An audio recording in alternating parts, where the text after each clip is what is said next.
TV, what's going on, y'all? It's your boy Rody. I am here with another album review for you guys, and this time is from Detroit's very own legendary producer J Dilla on his sixth posthumous album called The Diary. 1, 2, 3, 4, 5, 6, 7, 8, 9. It's the 10 crack commandments. Wow. Alright, Showdawees, welcome back. And this album was something that actually just dropped this past Friday. And I wasn't actually expecting him to release another album. Again, J Dilla passed away back in early 2006 from a blood disease, but he steadily had a lot of mixtapes and albums and just beats and things released because he made so much music. Now, if you don't know, he was one of the most legendary hip-hop producers around, even on par with Dr. Dre, as far as music that's been released, just because of the impact he's had on the culture. So this album is a pretty big deal because it was supposed to be released, I believe, in early 2002, before his death, and it just never worked out with his record label MCA. So it's finally been able to come out in a connection with Nas's record label called Mass Appeal. So they finally released it, and I gotta say, guys, this is actually very, very, very good to hear. Some real core, hip hop boom bap stuff. Nothing that's really going to be more friendly to radio. It's really towards the backpackers like myself. And it started off with the single Introduction. First song on here produced by House Shoes and J Dilla. Dope way to start the album. I mean, it's just some crazy, just real solid hip hop.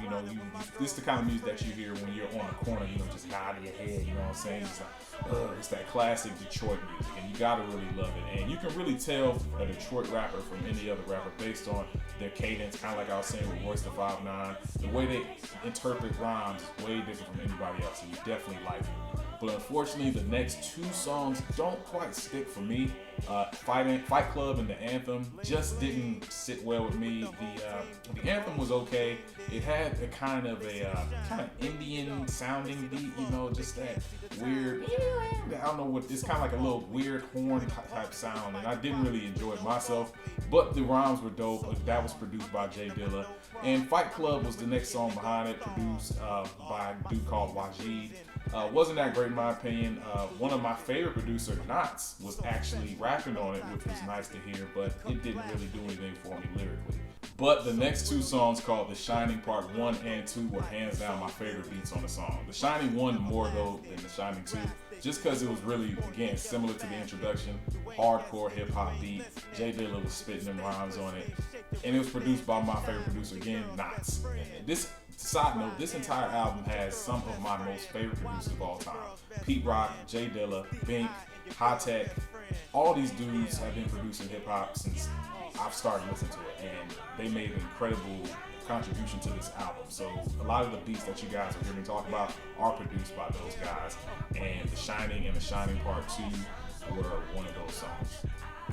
Now moving on to the next parts of the album, Trucks, which oddly to me wasn't one of my favorite songs, but it has that catchy hook that most people will find out is "You're in my car." Dun, dun, dun, dun, dun, dun. That's what he took a sample from and made it, talking about trucks. Not a great song, but I could tell it's something that would have been used to kind of get more genres, people interested into this album, so I had to give him a head nod on that. But it did go into a dope song with Snoop Dogg called Gangsta Boogie. Now, J Dilla and Snoop Dogg were always talking about releasing a song together, and this obviously would have been it. Snoop Dogg did a great job. Really great rhyming. Snoop Dogg, kind of the same old rhyming style that he's always used, but it was fresh on this beat. Definitely a good addition to have West Coast and the Midwest, J Dilla, Detroit, come together and make this beat. It was definitely nice to hear, refreshing, good to hear Snoop Dogg on some kind of old school kind of West Coast sounding beat, so I did appreciate that. There were only a few other songs that I really didn't like on the album. Drive Me Wild was one of them, and the next one was Fuck the Police. I understand the message behind it, but it really didn't, in my opinion, it didn't flow well with the album, because the remaining songs of the album were great. The Diary, which was the final song on the album, which was a great way to end it. Really short in my opinion, but it was great. The X, which featured Bilal, one of the great R&B singers.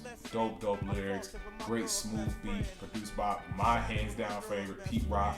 Super dope beat. And of course you had a song called The Creep, which is talking about infidelity with women and men, just similar to what TLC was talking about, so I creep. So the album as a whole was great. Put a lot of effort into it, I can see from a lot of extraordinary producers, and it turned out to be really dope.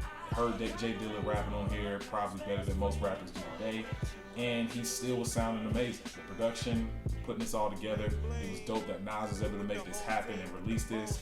Definitely think you guys should check it out. The Diary is a very solid album, and the only Diary album that I've ever loved as much as this one is The Diary by Scarface, and that's probably one of my top 5 albums of all time.